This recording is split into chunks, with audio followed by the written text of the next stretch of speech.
Yo, so guys, welcome back to another video. This is another Lost in the Pond reaction, and this one is 4 ways British and American people are very different. And I mean, yeah, there's nothing else really to say. You gotta love a Lost in the Pond reaction. I mean, his videos are always the ones that I seem to enjoy the most compared to a lot of other videos that I do, and you seem to really enjoy them as well. It's just weird topics that no other real like sort of YouTubers or people really touch upon, and it's just interesting to sort of compare and see perspectives of these kinds of things. And I feel like one thing that I could guess from this is, from what I've learned from previous videos and what I've just sort of learned in general is, yeah, one of them will probably be about how Americans are a lot more chatty. So like you'll be walking in the street and you'll just be more likely to sort of talk to someone, as opposed to the UK or England. That's not very likely. I mean, it does happen here. And I actually, like, recently I've had a few sort of cases where it has happened, and I've had nice chats with just, I say nice chats, one nice chat. It happened once, and it was just a chat with a guy waiting outside, like near where I live, and we just talked, and it was just cool. He was I think he was like 70, 80, and he was just sort of talking about the area that I live, like how it was like years ago, how it's changed really, and it was just really interesting to see his perspective. And I mean, it made me realise it's just nice to sometimes just chat to people randomly. And again, for someone like me, it is a very rare thing to do, because I don't really sort of go out my way to sort of talk to people. So I don't know, I'm just quite, not secretive, but I just sort of, I don't know, I'm quite awkward, like I always say. But yeah, I mean, that's just, I don't know how I've got into the rabbit hole of talking. But yeah, I assume he's going to touch upon things like this on that kind of topic, but maybe he won't use that example, to be fair. But we're going to get into this to see what he has to say. Quick shout out to my Instagram, my Twitter, links in the description for those interested in following. My Instagram is closing in on 7k, so I'd appreciate you helping me get to that.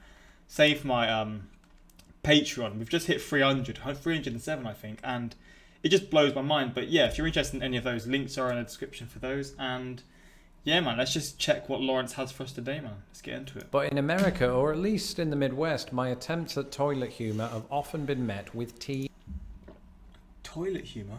Wait, what?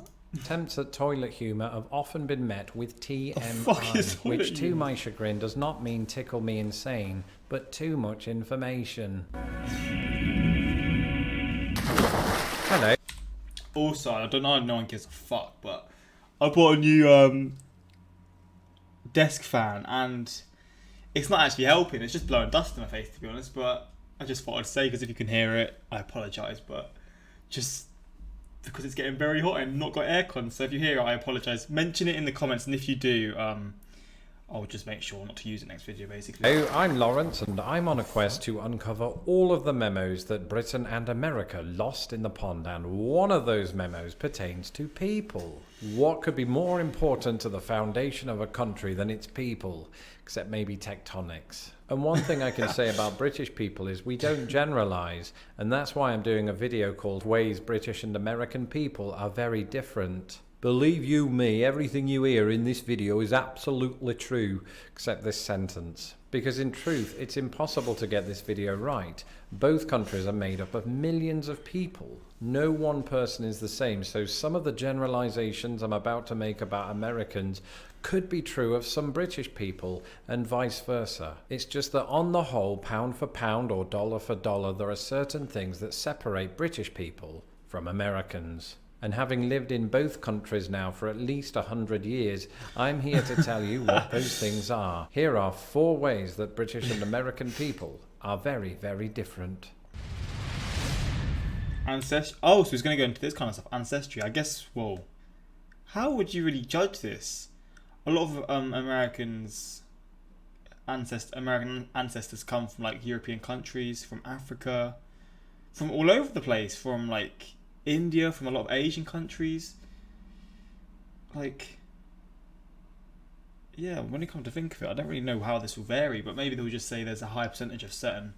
I don't know. We'll just see. Funnily enough, the first entry on this list doesn't require any generalizations because it's backed by hard, cold science. And by science, I mean the census. Both countries have them. And from this data, we can determine the cultural backgrounds that make up the people of Britain and America. Let's take a look at each country's top 5 ancestral groups, starting with Britain.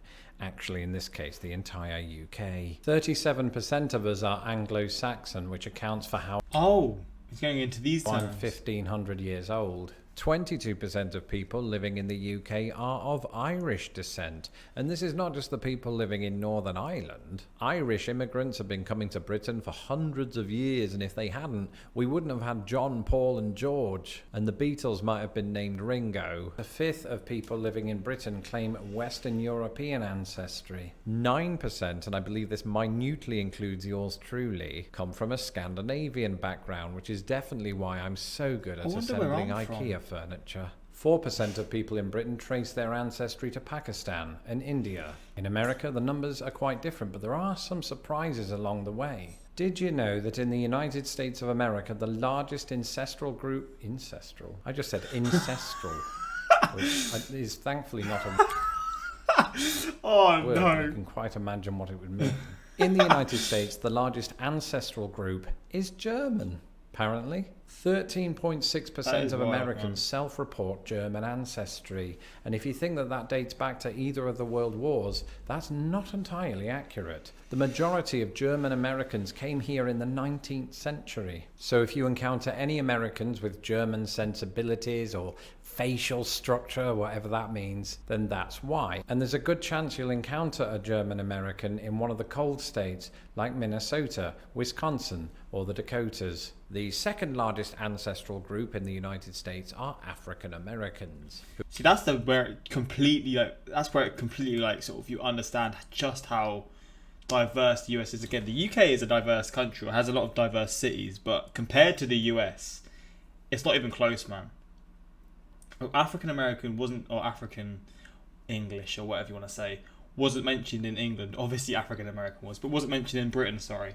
So I mean, that for itself does just show, man. Comprise about 12.5% of the overall population. And conversely to the German ancestry groups, the highest concentration of African Americans is in the South. And historically, of course, this is largely tied to the fact that many African Americans in the South are descendants of slaves that were kept and later freed from plantations there. And here's a demographic that sets America apart from Britain. It's largely governed by geography, and that's Mexican Americans. 11% of Americans self-reported Mexican ancestry, which might account for why I read the other day that Cinco de Mayo is more widely celebrated in the United States than it is in Mexico. Mind you, you might be able to say something similar about St. Patrick's Day. Every March, without fail, Americans turn green.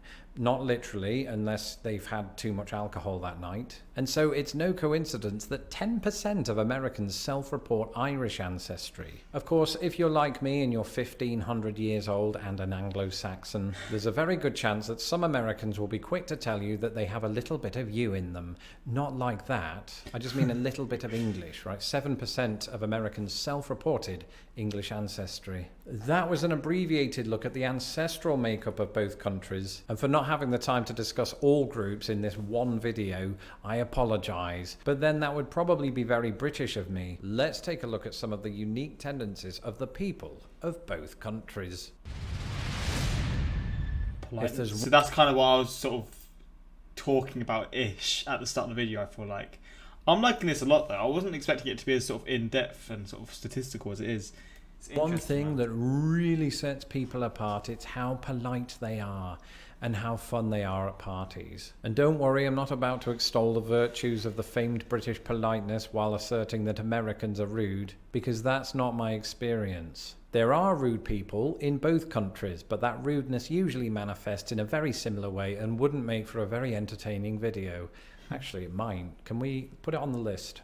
The truth is, people in both countries know how to be polite when they want to. The difference here is the manner in which they do it. In my experience, British people will go to greater lengths to let you know that they're listening. What do I mean by this? Well, you're talking to me. Not literally, you're watching a video, but let's say you are talking to me. You're conveying very important information right now, and so in between every single word, I'm going to go, yes, Why has he just described me? I never know what to do. Do I just sort of sit there quietly and just sort of let them speak? Or do I just say yeah every sort of 15 seconds when they're talking? Oh my god, I can't. I swear that is literally me, man. That is literally me. Yes, yeah, Fuck fuck's sake. Yeah, definitely. Yeah. I'll stop now. That's essentially the way it goes. As a result, the conversation ends up being twice as long, and all of those efforts to display that you were listening meant that you didn't hear a bloody thing. British people are very good at that, and I should know, because I'm very good at that, aren't I? Right? We're also good at adding on tag questions. That's when we make a statement, but in order to not appear confrontational, we add on a little question at the end. So, for example, Marmite is brilliant, isn't it? Americans would never do that. They'd simply state Marmite is awesome. That's never going to...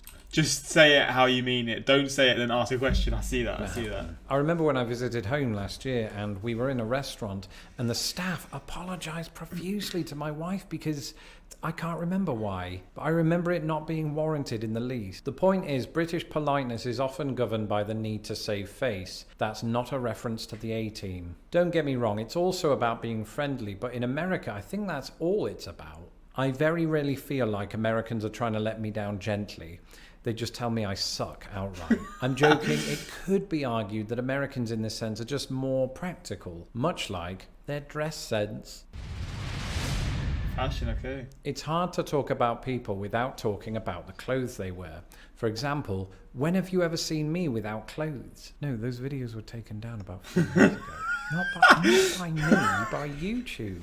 On the other hand, it's almost impossible to paint an accurate picture. Is it me or do fans, like when they blow into your face, do they make your eyes water? My eyes are going crazy, man. And it's on the lowest setting. Of the clothing choices of both countries' populations. But there are some clothing items you'll see preventing people being naked in one country and not the other. That was really poorly worded. So in America, people might, for example, be recognizable by the fact that they're wearing a flannel shirt. Particularly in some of the northern states.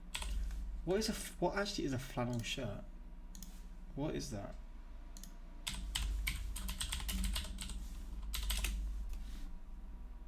Oh. I never called them a flannel shirt. I just called them checkered shirts. I mean, I guess it doesn't really matter. Unless, wait, that's not a checkered shirt. What do I call them? I don't call them checkered shirts. What am I saying? What do I call them? Oh no, I do call them checkered shirts. I do. I don't actually know what I call them though.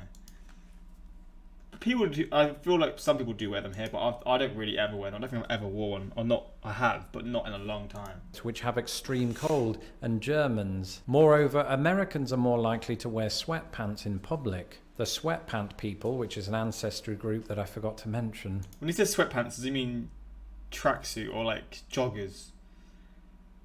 Sometimes meet up at the gym, but more often Walmart. In Britain, we all just dress like Charlie Chaplin.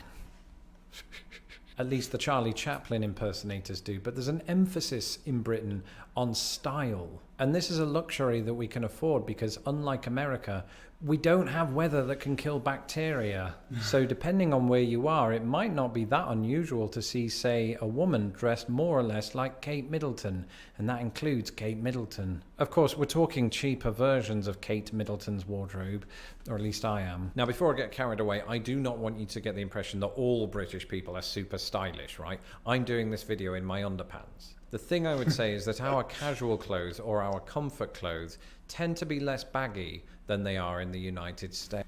I actually like baggy clothes. I'm not gonna lie. I really like baggy jeans. It's just more comfortable. I mean, when it's summer, I wear shorts usually. But like, I feel like I am definitely not in the norm with that though. But there is people who do like baggier clothes. As you said, it's not everyone, but I don't know, I'm not a fan of skin tight. Maybe not even skin tight. Just sort of slimmer, sort of trousers or like jeans or what. That's just not for me. And we probably wear fewer baseball caps and more polo shirts. I told you British people like me don't like to generalize. I think in America baggy clothes are more accepted because A, there are harsh winters, and B, Americans place more emphasis, I think, on comfort. That's why you'll see Americans way into their 70s still wearing sneakers with jeans. My grandfather-in-law did that all the time, and I think if you saw that in Britain, that person would be considered eccentric, which, since we're talking about Britain, 50% of the population is eccentric. And if you thought that that observation was funny, then you're very easily amused. Humour. You put the U in. Okay, this is the big one. Humour, especially if you're British. You may recall a while back I did a video on British versus American humour, but this focused on the televisual differences. Today, we're talking... See, with this one, I can't really speak too much, but I feel like British is quite sarcastic. There's a lot of sarcastic sort of humour. And from what I've seen, the US... I mean, I've only seen a few US sketches, but from Bill Burr especially, he just says it how it is, man. But I don't know, maybe that's just me judging it off one comedian himself. But I am interested in seeing what he says about this. Talking about people, there have been numerous times in my life when I've laughed my absolute arse off in the company of both Brits and Americans, to the extent that I can no longer comfortably sit down. But it's hard to deny that British people have a different sense of humour to American people. It's also a little hard to define what that difference is. Americans often write in the comments that they love my dry British humour, and I always find it amusing that we have dry British humour, because we also have wet British forecasts. But when you're talking to a British person, there are two ways that the humour can go. Either that politeness that we talked about earlier goes out of the window and gets rained on, or there arises something known as self-deprecation. In the first instance, a good friend of mine might jokingly remark, "All right, Lawrence, you wanker. I don't know too many that accent, man. Cockney people." Or in the second case of self-deprecation, "I don't know too many Cockney I hear it people." I again. might jokingly remark, "All right, Lawrence, you wanker. I don't know too many Cockney people." Or in the second case of self-deprecation, a British person might say something like, "I'm Lawrence and I'm a big wanker." That is a terrible example. It's basically when people put themselves down for comedic effect. It's a powerful tool, but it's not a tool often wielded by I feel like I do Americans it quite a who, lot, I don't know, maybe they see it as a weakness. I've also found that Americans are less into their toilet humour, and that maybe that means they're more mature. It does mean that, doesn't it? The sweatpant people notwithstanding. Whereas toilet humour is basically how British people communicate. Of course, there's... What is when he says toilet humour, do you mean like farting and stuff? I don't really know what he means. What is toilet humour?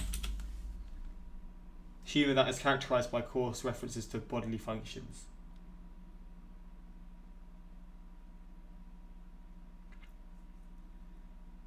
So it's a... Okay, I kind of see that. I do kind of see that, to be fair. This was once Especially from high school, those days, oh god. successfully Toilet humour is every single day. parodied by Mike Myers, the comedian, not the serial killer. But in America, or at least in the Midwest, my attempts at toilet humour have often been met with TMI, which to my chagrin does not mean tickle me insane, but too much information. On the other hand, I think your average American is pretty good at wielding observational humour. A favourite weather-related saying, and I've heard this in various states, is, "If you don't like the weather, just wait 5 minutes." And they've got a point. Left my laundry hanging outside this morning. Tornado took it away. That's it for this episode. Let me know in the comments below if you've observed some of these characteristics of British and American people. And if you want to hear/read more from this British person, then why not follow me? Shout out Lawrence, man. Shout out to his Instagram. Shout out to his Twitter. Shout out to his YouTube. Links in the description to this video. And if you're interested in subscribing, just click the link and you can find his channel there, man. He deserves it. I love his videos so much. Weather humour. The wind stopped blowing in Kansas once and everybody fell down. One thing I can say about British people is we don't generalise. I see what you did there. Wait. One thing I can say about British people is we don't...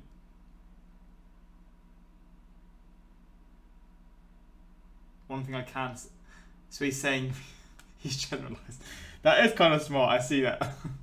I'm a bit slower, right? So don't come at me, alright? Don't come at me. I've generally found Americans to be exceptionally polite. A small example is "Have a nice day" in Britain. If someone says that, we immediately think they're being cheesy or couldn't care less, whereas with Americans, they genuinely mean it. St. Patrick's Day and Cinco de Mayo are what I call monthly ethnic drinking holidays. We need more. Dude, you're in Chicago. You can't stop listing ethnicities until you cover Italians and Poles. When I vacationed in England, I found Londoners to be rude, but more suburban or rural people to be polite and friendly. Just love that British self-defecating humour. Might have spelled that wrong. But yeah, man, interesting to see this as well. Again, I know this isn't for everyone, but as a general term, I guess it is kind of somewhat correct. But I mean, yeah, let me know in the comments what you think about this and how you would sort of change his opinions on this kind of stuff, or what you would say. But yeah, hopefully you enjoyed. Until next time, like, subscribe, peace.